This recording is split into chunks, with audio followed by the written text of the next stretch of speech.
ദില്ലി ദാലിയുടെ മറ്റൊരു ലക്കം പോഡ്കാസ്റ്റിലേക്ക് സ്വാഗതം. ഞാൻ എസ് ഗോപാലകൃഷ്ണൻ. 1824 മെയ് 7-ാം തീയതിയാണ് ബീഥോവന്റെ 9-ാം സിംഫണി ആദ്യമായി അരങ്ങേറിയത് വിയന്നയിൽ. അതായത് ഇത് 2024 ഈ മെയ് മാസത്തിലാണ് 200 കൊല്ലങ്ങൾക്ക് മുൻപ് മഹത്തായ 9-ാം സിംഫണി ആദ്യമായി അരങ്ങേറിയത്. പാശ്ചാത്യ സംഗീത ചരിത്രത്തിലെ പ്രധാനപ്പെട്ട ഒരു സംഭവമായി അത് മാറുകയായിരുന്നു. ആ മഹാസംഭവത്തിൻ്റെ 200-ാം വാർഷിക വേളയിൽ ദില്ലി ദാലി പോഡ്കാസ്റ്റ് 9-ാം സിംഫണിക്ക് ആദരമർപ്പിച്ചുകൊണ്ടുള്ള ഒരു സംഭാഷണമാണ് അവതരിപ്പിക്കുന്നത്. ലോകമാകമാനം സംഗീത പ്രണയികൾ ഈ 200-ാം വാർഷികം ആഘോഷിക്കുമ്പോൾ വിനീതമായ ഒരു രീതിയിൽ ഈ മലയാള പോഡ്കാസ്റ്റും അതിൽ പങ്കുചേരുകയാണ്. ഒരു പക്ഷേ ലോകത്തിൽ ഏറ്റവും കൂടുതൽ അവതരിപ്പിക്കപ്പെടുന്ന പാശ്ചാത്യ ശാസ്ത്രീയ സംഗീത ശില്പങ്ങളിൽ ഒന്നാണ് ബീഥോവന്റെ 9-ാം സിംഫണി. ഈ സംഗീത ശില്പത്തിൻ്റെ സവിശേഷതകളെക്കുറിച്ചും പാശ്ചാത്യ സംഗീത ചരിത്രത്തിൽ ബീഥോവന്റെ ഈ സിംഫണിക്കുള്ള പ്രാധാന്യത്തെക്കുറിച്ചും 1820-കളിൽ ബീഥോവന്റെ ജീവിതാവസ്ഥകളും ഈ സംഗീത ശില്പവും എങ്ങനെ ഇഴപിരിഞ്ഞു കിടക്കുന്നു എന്നതുമൊക്കെ ചർച്ച ചെയ്യുവാൻ ദില്ലി ദാലിയിൽ അതിഥിയായി എത്തിയിരിക്കുന്നത് പാശ്ചാത്യ ശാസ്ത്രീയ സംഗീത വിദ്യാർത്ഥിയായ മിലൻ മനോജാണ്. അദ്ദേഹം മോസ്കോവിൽ അവസാന വർഷ പാശ്ചാത്യ ശാസ്ത്രീയ സംഗീത വിദ്യാർത്ഥിയാണ്. അദ്ദേഹം തൃശ്ശൂറുകാരനാണ്. അത് വലിയ സന്തോഷമുള്ള ഒരു കാര്യമാണ്. മോസ്കോയിൽ നിന്ന് അദ്ദേഹം ദില്ലി ദാലിയുടെ ഈ പോഡ്കാസ്റ്റിൽ പങ്കുചേരാൻ എത്തിയിരിക്കുകയാണ്. സ്വാഗതം മിലൻ ഈ നമസ്കാരം. പോഡ്കാസ്റ്റിൽ. ഈ പോഡ്കാസ്റ്റിൽ പങ്കെടുക്കാൻ കഴിഞ്ഞാൽ വലിയ സന്തോഷം. Thank you sir. പാശ്ചാത്യ ശാസ്ത്രീയ സംഗീതത്തിൽ 9-ാം സിംഫണിക്കുള്ള പ്രാധാന്യം എന്താണ്? 9-ാം സിംഫണി ഇല്ലാതെ ബീഥോവന്റെ ജീവിതം പൂർത്തിയാകുന്നില്ല. അതുപോലെ തന്നെ 9-ാം സിംഫണി ഇല്ലാതെ മനുഷ്യ സംസ്കാരവും പൂർത്തിയാകുന്നില്ല എന്ന് പറയാനുള്ള കാരണം എന്താണ്? ആ കാരണം നമ്മൾക്ക് മനസ്സിലാവണമെങ്കിൽ സത്യം പറഞ്ഞാൽ നമ്മൾ ആ സമയത്തുള്ള ടെൻഡൻസീസ് നമ്മൾ മനസ്സിലാക്കണം. അതായത് എങ്ങനെയാണ് ആൾക്കാർ ജീവിച്ചിരുന്നത്, എന്തിലൂടെയാണ് ആൾക്കാർ കടന്നുപോയത് ആ സമയത്ത്. കാരണം അത് ഭയങ്കര ഒരു ഡിഫിക്കൽട്ട് ആയിട്ടുള്ള, ഭയങ്കര പ്രയാസമായിട്ടുള്ള ഒരു സമയമായിരുന്നു. ഫ്രഞ്ച് റെവല്യൂഷൻ, അത് കഴിഞ്ഞ നെപ്പോളിയന്റെ ഇൻവേഷൻ, അത് കഴിഞ്ഞ ഓസ്ട്രിയയില് ഉള്ള റൂളറാണ് മെറ്റർനിക്. ഭയങ്കര കൺസർവേറ്റീവ് ആയിട്ടുള്ള ഒരു റൂളറായിരുന്നു. ആ സമയത്ത് ആൾക്കാർ ഭയങ്കര സപ്രസ്ഡ് ആയിരുന്നു. ഈ ആൾക്കാർക്ക് ഫ്രീഡം ഉണ്ടായിരുന്നില്ല. ഫ്രീഡം എന്ന് പറഞ്ഞാൽ ഒരു ഐഡിയലൈസ്ഡ് ആയിട്ടുള്ള ഒരു കോൺസെപ്റ്റ് ആയിരുന്നു. അതായത് മീഡിയ സപ്രഷൻ, ആർട്ടിസ്റ്റിന്റെ സപ്രഷൻ. അവർക്ക് ഗവൺമെന്റിന്റെ ഡോക്ടറിനെതിരെ ഒന്നും പറയാൻ പാടില്ല, ഒന്നും ചെയ്യാൻ പാടില്ല. അങ്ങനെ എന്തെങ്കിലും ചെയ്താൽ അതൊരു ക്രൈം ആയിട്ടാണ് അവർ കാണുക. അപ്പോ ആ പീരീഡ് എന്ന് പറഞ്ഞാൽ ക്ലാസിക്കൽ പീരീഡ് ആണ്. ഈ ക്ലാസിക്കൽ പീരീഡ് എന്ന് പറയുമ്പോൾ കുറച്ച് പ്രത്യേകതകളുണ്ട്. അതായത് ഒരു ഓർഡർ ഉണ്ട്, ഒരു സ്ട്രക്ചർ ഉണ്ട്, ക്ലാരിറ്റി ഉണ്ട്, എല്ലാം ഓർഗനൈസ്ഡ് ആണ്. അതാണ് ക്ലാസിക്കൽ പീരീഡിന്റെ മെയിൻ ആയിട്ടുള്ള ഫീച്ചേഴ്സ്. ഈ ബേറ്റോവനാണ് ഈ 9ാമത്തെ സിംഫണിയിൽ ആദ്യമായിട്ടാണ് ഈ ക്ലാസിക്കൽ ടെൻഡൻസീസ് ബ്രേക്ക് ചെയ്യണത്. മനസ്സിലായില്ലേ? അപ്പോ ഇതിൽ മനസ്സിലാക്കേണ്ട കാര്യം വേറെ എന്താണെന്ന് വെച്ചാൽ, ഈ 9ാമത്തെ സിംഫണിയിൽ 2 ഫാക്ടേഴ്സ് ഉണ്ട്. ഇത്രയും പോപ്പുലർ ആവാൻ കാരണം 2 ഫാക്ടേഴ്സ് ഉണ്ട്. ഒന്നാമത്തെ ഫാക്ടർ മ്യൂസിക്കൽ ഫാക്ടറാണ്. അതായത് എങ്ങനെയാണ് ക്ലാസിക്കൽ മ്യൂസിക്കിന്റെ ടെൻഡൻസീസ് ആണ് ബ്രേക്ക് ചെയ്തത്. ആദ്യമായിട്ടാണ്, ഒരു ഇന്നോവേഷൻ പോലെയാണ് ഈ 9ാമത്തെ സിംഫണി ആ സമയത്ത്. രണ്ടാമത്തെ ഫാക്ടറാണ് പൊളിറ്റിക്കൽ ഫാക്ടറാണ്. മ്യൂസിക്കിന് ഇത്രയും വെയിറ്റേജ് ഉള്ള ഒരു പൊളിറ്റിക്കൽ മെസ്സേജ് മ്യൂസിക്കിലൂടെ ചെയ്യാം എന്ന് ആദ്യമായിട്ടാണ് ആൾക്കാർ അങ്ങനെ കാണുന്നത്. അതും ബേറ്റോവൻ ചെയ്ത രീതി എക്സ്ട്രീംലി ജീനിയസ് ആണ്. കാരണം ആദ്യമായിട്ടാണ് മ്യൂസിക്കൽ ആസ്പെക്ടിനെ പറ്റി പറയുകയാണെങ്കിൽ, ആദ്യമായിട്ടാണ് ഒരു സിംഫണിയില്, ബേറ്റോവന് മുമ്പും സിംഫണീസ് ഉണ്ടായിരുന്നു കുറെ ക്ലാസിക്കൽ അറിയും, ഹൈഡൻ, മോസാർട്ട്, അവര് സിംഫണീസ് കുറെ ചെയ്തിട്ടുണ്ടായിരുന്നു. പക്ഷെ ആദ്യമായിട്ടാണ് ഒരു സിംഫണിയിൽ ചേർക്കുന്നത്. ആദ്യമായിട്ടാണ്. അത് ഒരു ഇന്നോവേഷൻ ആയിരുന്നു. ആൾക്കാർക്ക് ആൾക്കാർ അത് ഫസ്റ്റ് ആ പ്രീമിയറിൽ കണ്ടപ്പോൾ അവർക്ക് അത് വിശ്വസിക്കാൻ പറ്റിയില്ല. കാരണം ഒരിക്കലും കാണാത്ത കാര്യമാണ്. ആ അതെ. സമയത്ത് അതൊരു കംപ്ലീറ്റ് ആയിട്ടുള്ള അൺഎക്സ്പെക്ടഡ് ആയിട്ടുള്ള ഒരു ഇന്നോവേഷൻ ആയിരുന്നു.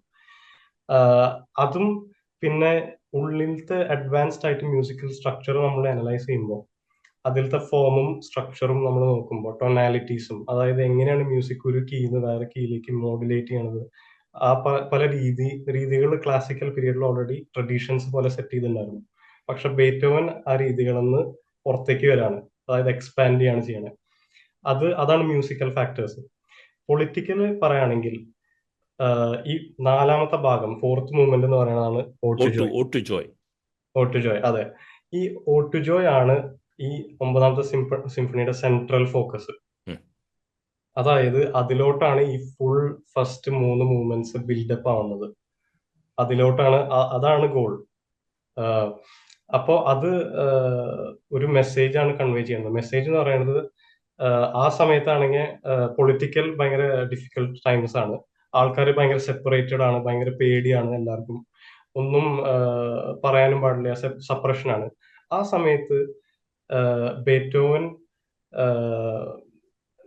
ആ message of freedom and piece convey അതെ. ചെയ്യുന്ന രീതി, അതാണ് ബേറ്റോവന്റെ ജീനിയസ്.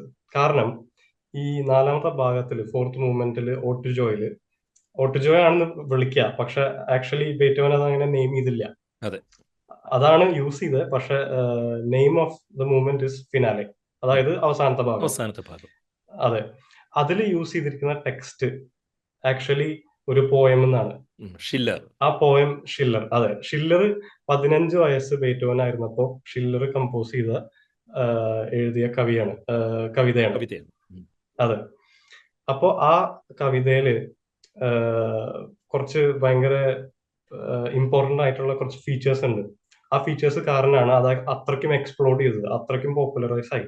കാരണം ആ സമയം ഡിഫിക്കൽട്ട് ടൈം ആയിരുന്നു.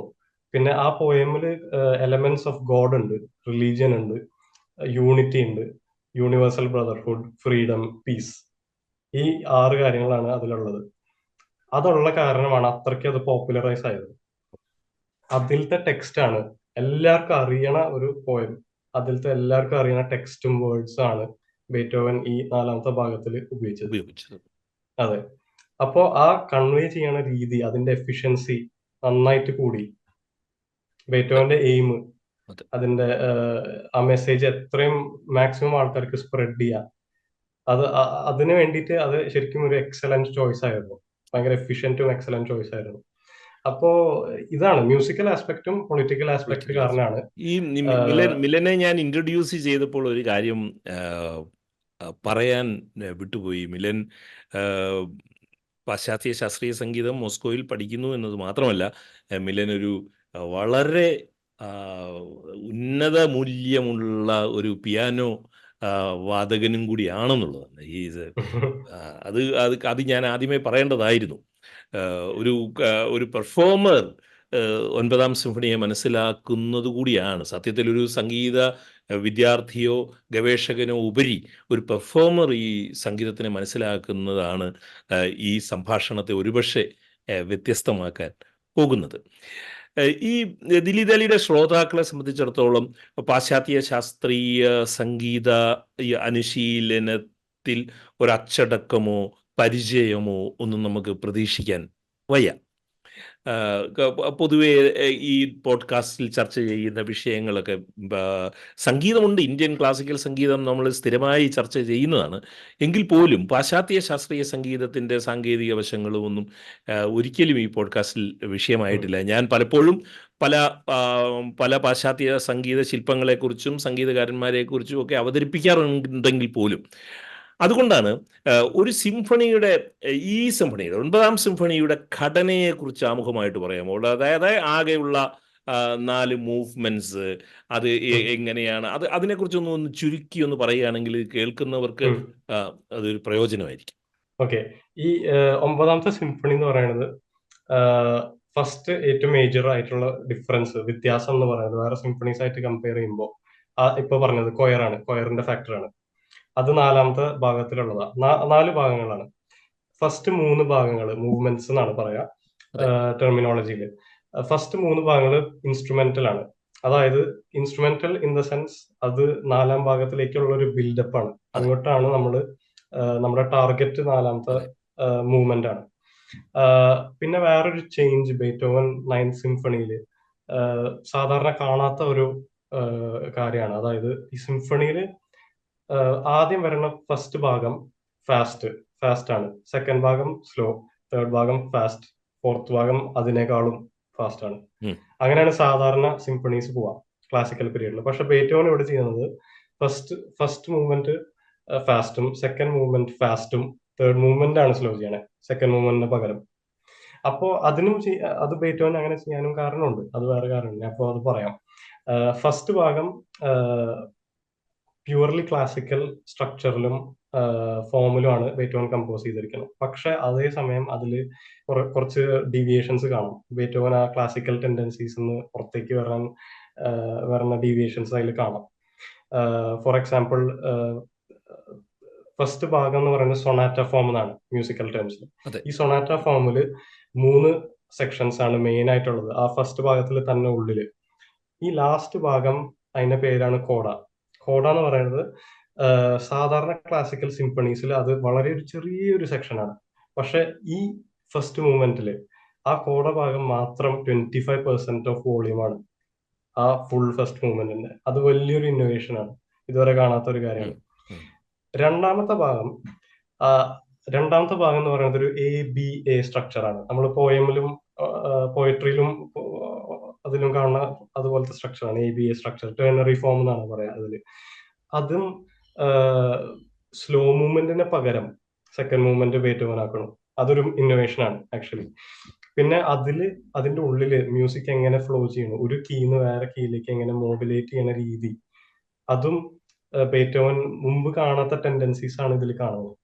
അതായത് റൊമാൻറ്റിക് ഏറിയയിലേക്ക് കുറച്ച് നമ്മൾ പുൾ ചെയ്യുന്നുണ്ട്. മൂന്നാമത്തെ ഭാഗം എന്ന് പറയുന്നതാണ് ഈ സ്ലോ ലിറിക്കൽ ആയിട്ടുള്ള ഭാഗം.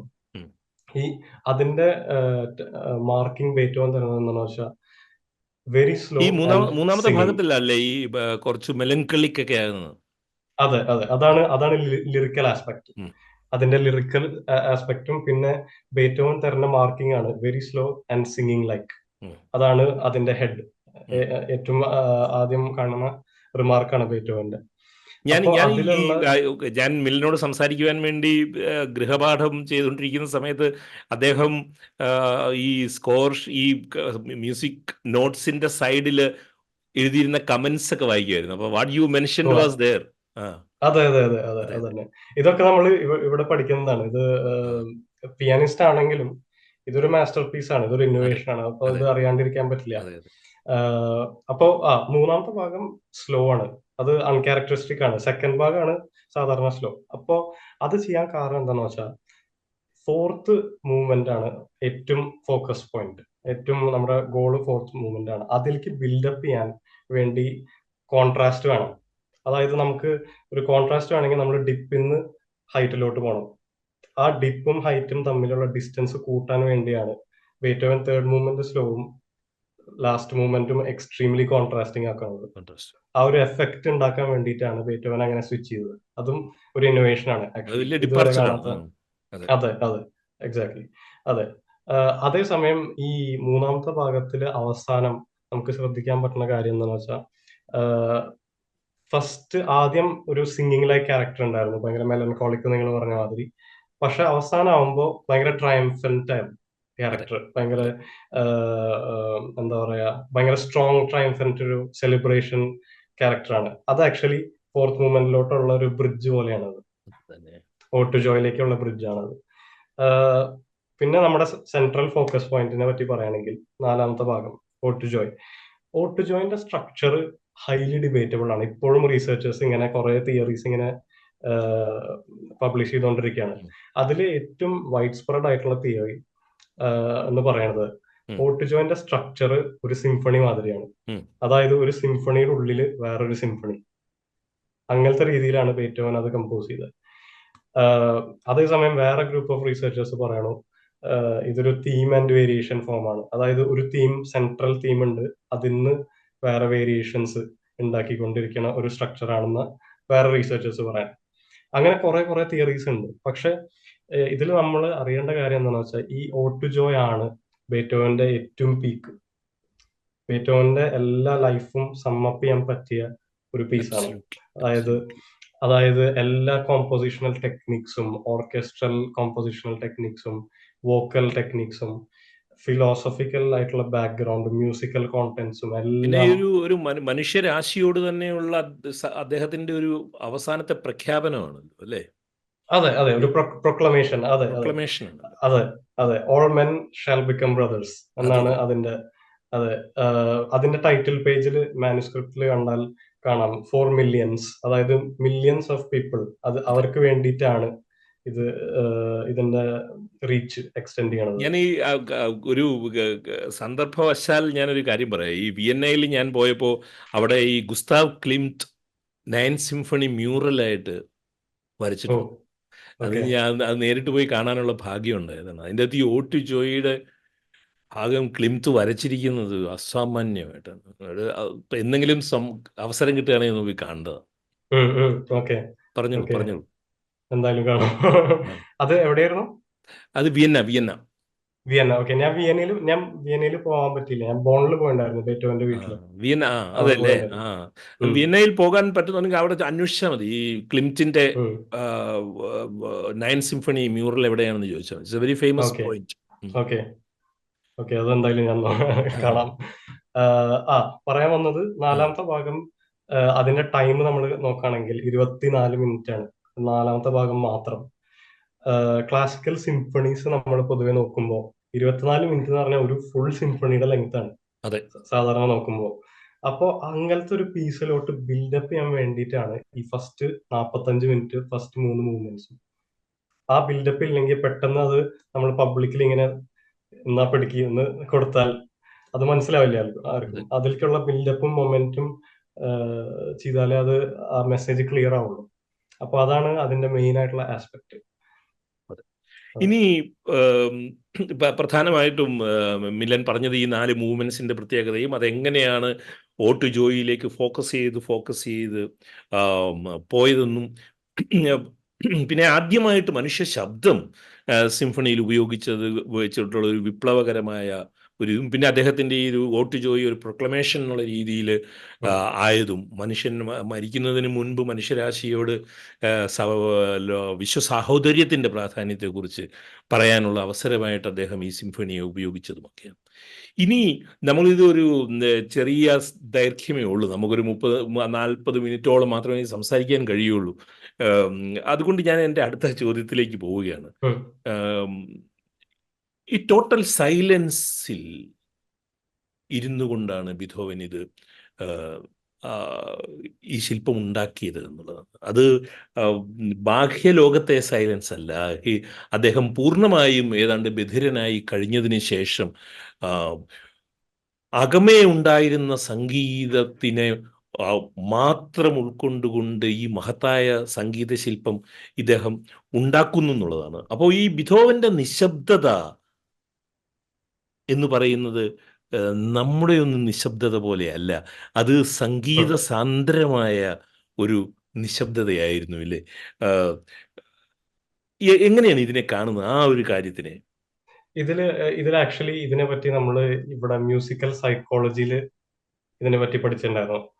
സാധാരണ ഒരു നോർമൽ ഹ്യൂമൻ ബീങ്, ഒരാള് ആഹ്, ഏതെങ്കിലും ഒരു സെൻസ് പോവുമ്പോ, അതായത് കാണാൻ പറ്റില്ല ആ, അല്ലെങ്കിൽ കേൾക്കാൻ പറ്റില്ല, അങ്ങനെ ആവുമ്പോ, അങ്ങനത്തെ അവസ്ഥ ആവുമ്പോ ബാക്കിയുള്ള സെൻസസ് ഭയങ്കരമായിട്ട് അതിന്റെ പെർസെപ്ഷൻ കൂടും, കൂടും. നന്നായിട്ട് കൂടും. ബേറ്റോവൻ അങ്ങനത്തെ ഒരു എക്സാമ്പിൾ ആണ്.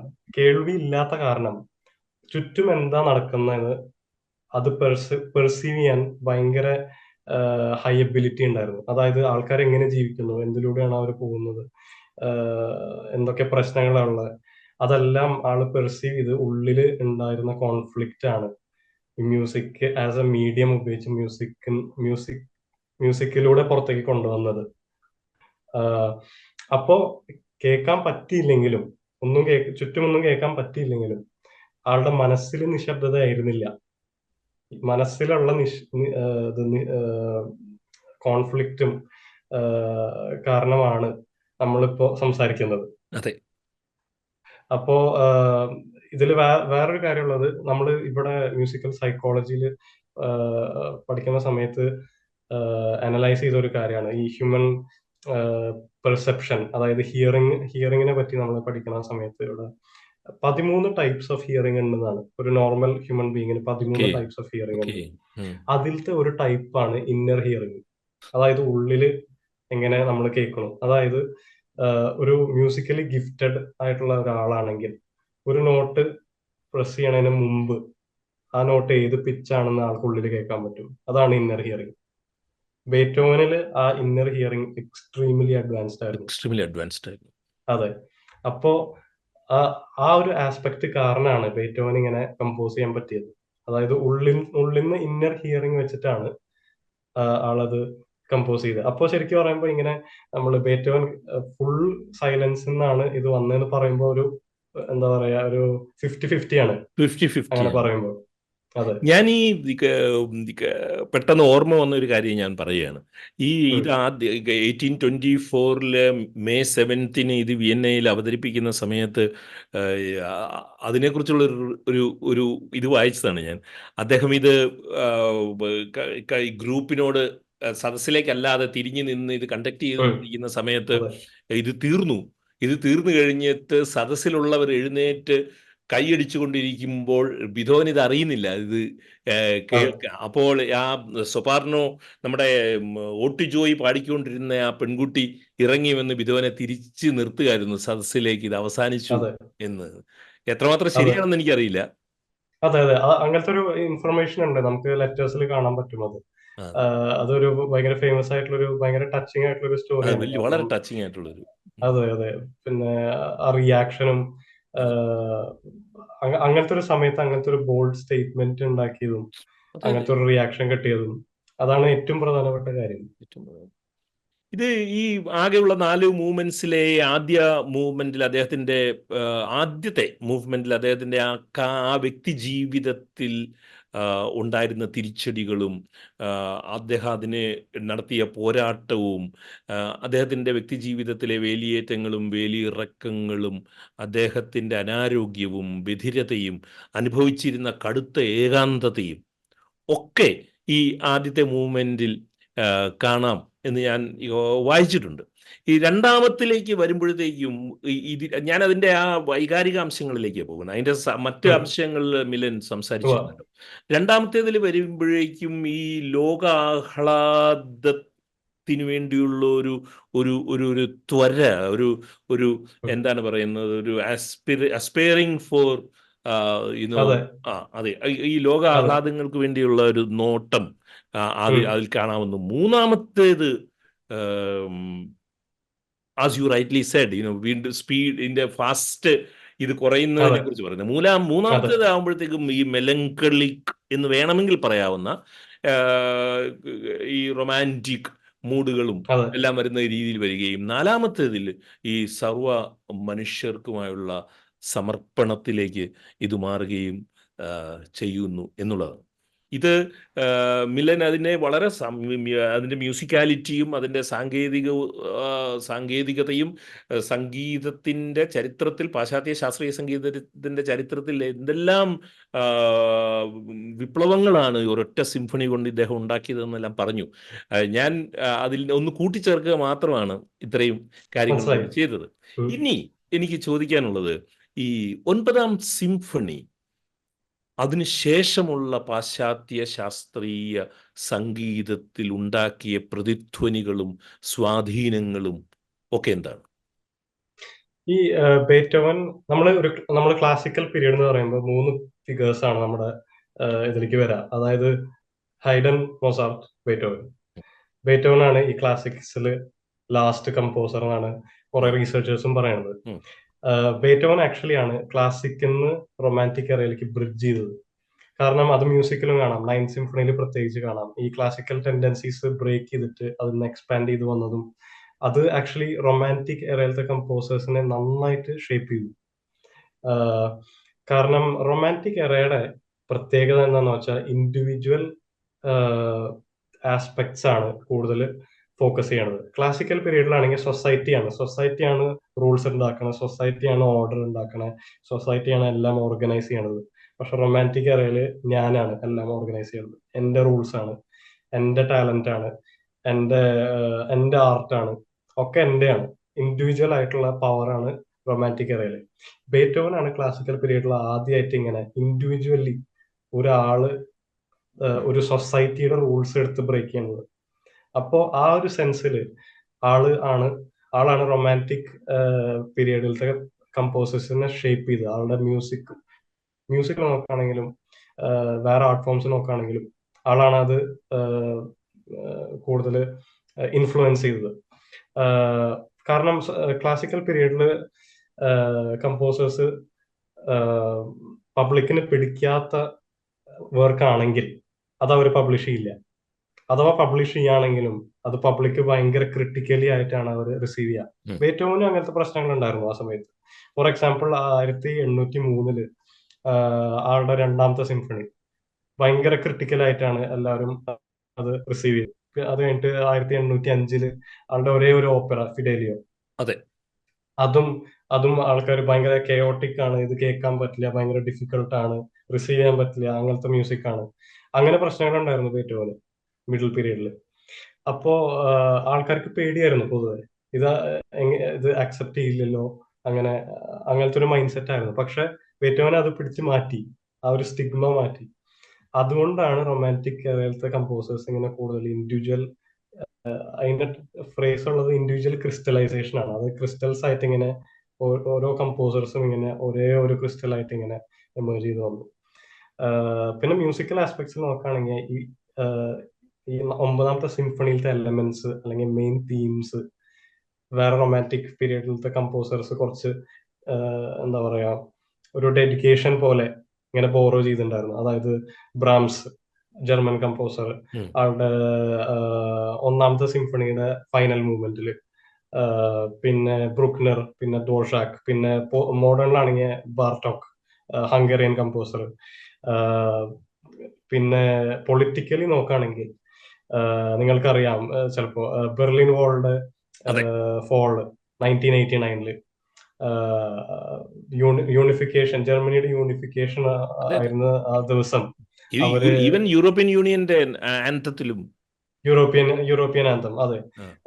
പിന്നെ ഒളിമ്പിക് ഗെയിംസിൽ for example east and west ജർമ്മനിയിലത്തെ ടീംസ് യുണൈറ്റ് ചെയ്ത് ആദ്യമായിട്ട് വന്നപ്പോ അവരുടെ നാഷണൽ ആന്തമായിട്ട് അവർ പ്രസന്റ് ചെയ്തതാണ്. അല്ല, ബെർലിൻ വാളിന്റെ കംപ്ലീറ്റ് ചെയ്തില്ല, അപ്പോഴത്തേക്ക് ഞാൻ ഇടയ്ക്ക് ബെർലിൻ വാളിന് 1989 അത് സെലിബ്രേഷൻ ആയിട്ട് മാർക്ക് ചെയ്യാൻ വേണ്ടിയിട്ടാണ് ബെർലിനിൽ ലിയോണാർഡ് ബേൺസ്റ്റൈൻ കണ്ടക്ടർ ആയിട്ട് ഈ 9th സിംഫണി.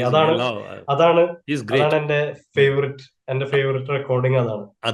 കാരണം അതിന്റെ പിന്നിലുള്ള മെസ്സേജ് ശരിക്കും അതാണ് അതിന്റെ എയിം, ബെർലിൻ വാളിന്റെ ഫോൾ.